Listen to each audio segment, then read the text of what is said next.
오늘의 10분 말씀. 열왕기하 22장 1절로 20절입니다. 열왕기하 22장은 요시야 왕에 대한 이야기입니다. 전장인 21장에서는 남유다에서 가장 악하다라고 평가받은 므낫세 왕과 그의 아들 아몬의 평가를 다루었습니다. 오늘 본문은 아몬의 아들 요시야에 대한 평가입니다. 남유다에는 하나님께 선하다라고 평가받은 총 8명의 왕들이 있습니다.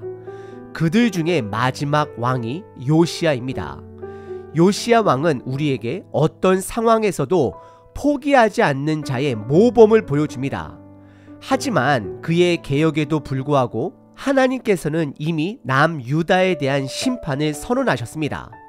하나님은 남유다를 철저하게 심판하시고 그들을 이방 나라의 손에 넘기시겠다라고 하셨습니다. 요시야의 종교 개혁은 이러한 심판을 막을 수는 없었지만 잠시 보류하게 하는 은혜를 입게 됩니다. 이 사건은 우리에게 3가지 중요한 가르침을 줍니다. 첫째, 인간의 개혁에는 한계가 있다라는 것입니다. 인간의 개혁은 영원하지 못하고 임시적입니다. 둘째, 개혁의 중심에는 반드시 말씀이 있다라는 것입니다. 말씀 없는 개혁은 없습니다. 셋째, 말씀 대신 예수님이 온전한 개혁, 즉 새로운 창조를 시작하였음을 기억하셔야 합니다. 예수님의 개혁은 온전한 개혁이 됩니다. 예수님의 십자가 죽음과 부활은 온 인류에게 하나님의 심판을 피할 수 있는 길을 열어주셨습니다. 요시야의 개혁이 하나님의 심판을 멈추지 못한 것처럼 하나님의 심판은 반드시 임할 것입니다. 하지만 예수님을 믿는 자들에게는 그 심판을 피할 은혜가 허락되었습니다. 다시 말씀드립니다. 요시야의 개혁 중심에는 말씀이 있었습니다. 마찬가지로 우리의 삶의 중심에도 말씀이 있을 때 우리는 참된 개혁, 즉 새로운 창조의 삶을 이루어갈 수 있는 것입니다. 오늘 요시야 왕의 삶을 통해 말씀을 중심에 두고 우리의 하루를 개혁하는 삶을 사시길 기도합니다. 오늘 본문은 크게 2 부분으로 구분할 수 있습니다. 첫 번째는 요시야의 통치와 성전 보수 공사입니다. 두 번째는 발견된 하나님의 말씀입니다. 첫 번째 부분은 요시야의 통치와 성전 보수 공사입니다. 1절부터 7절입니다. 먼저 1절과 2절에서는 요시야의 통치 배경이 나옵니다. 요시야는 8세에 왕위에 올랐으며 31년 동안 통치했습니다.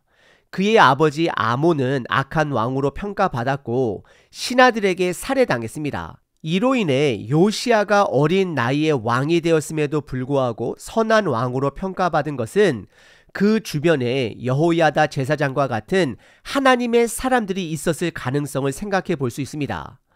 그리고 그의 어머니의 이름은 여디다입니다.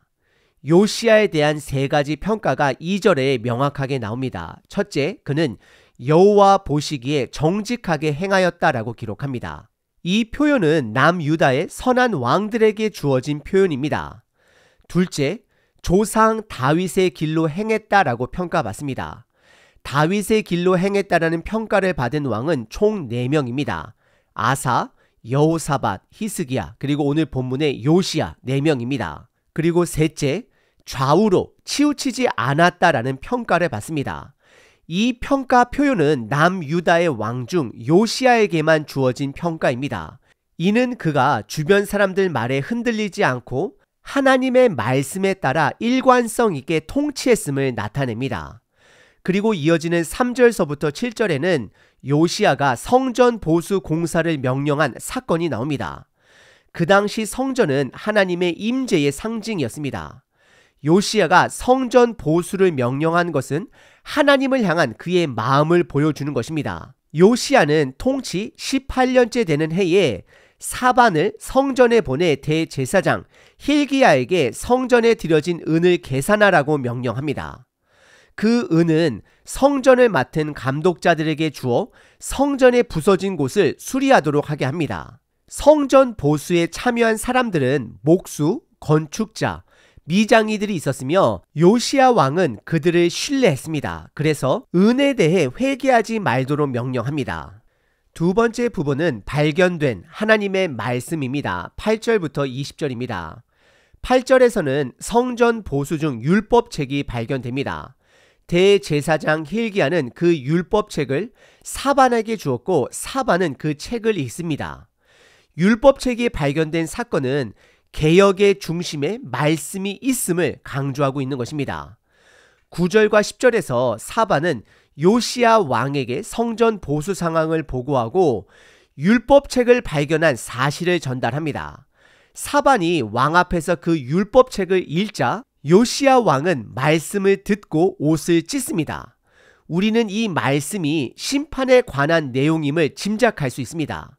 13절에서 요시야는 하나님의 심판을 피할 길이 있는지 알아보기 위해 대제사장 hil기야와 아히감과 악볼과 아사야 등에게 하나님께 묻도록 명령합니다. 그들은 14절에서 여선지자 훌다를 찾아갑니다. 그리고 15절에서 훌다는 하나님의 말씀을 전합니다. 첫째, 16절에서 하나님의 심판은 피할 수 없다라고 말합니다. 율법책에 기록된 대로 반드시 심판은 이루어질 것이다 라고 선언을 합니다. 그리고 그 이유는 17절에 남유다가 하나님을 버리고 우상을 따랐기 때문에 그 심판이 반드시 임할 것을 알립니다.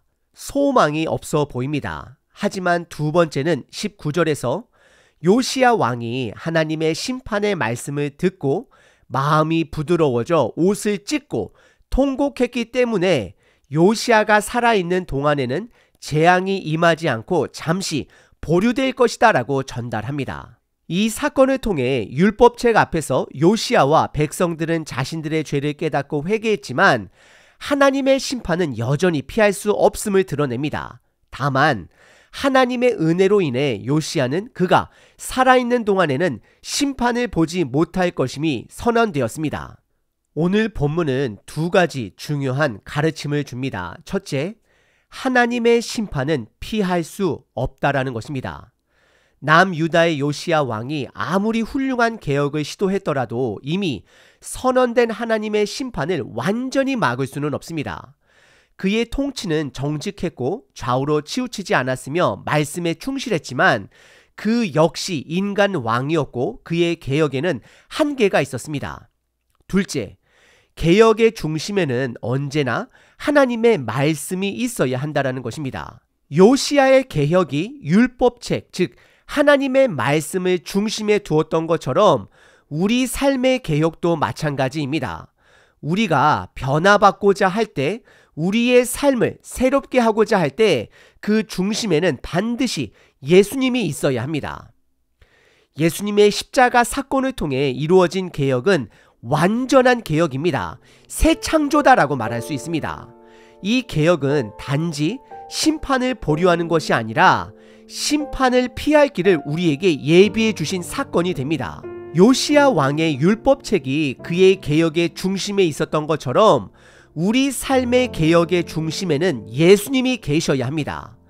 오늘 하루 우리의 삶에서 우상을 끊어내고 예수님의 가르침을 중심에 두어 살아가는 것이 참된 개혁이 되는 것입니다. 다시 한번 세 가지로 정리해 보면, 첫 번째, 하나님의 말씀을 삶의 중심에 두셔야 합니다.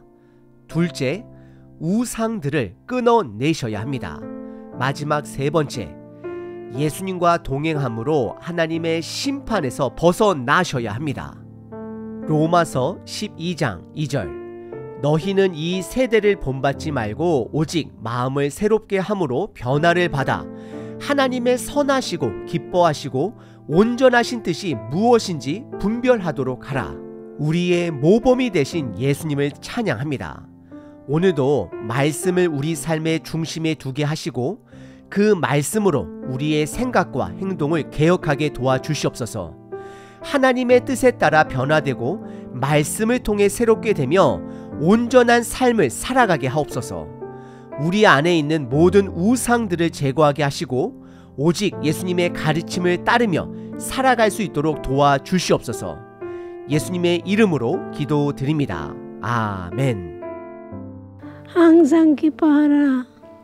쉬지 말고 기도하라. 범사에 감사하라.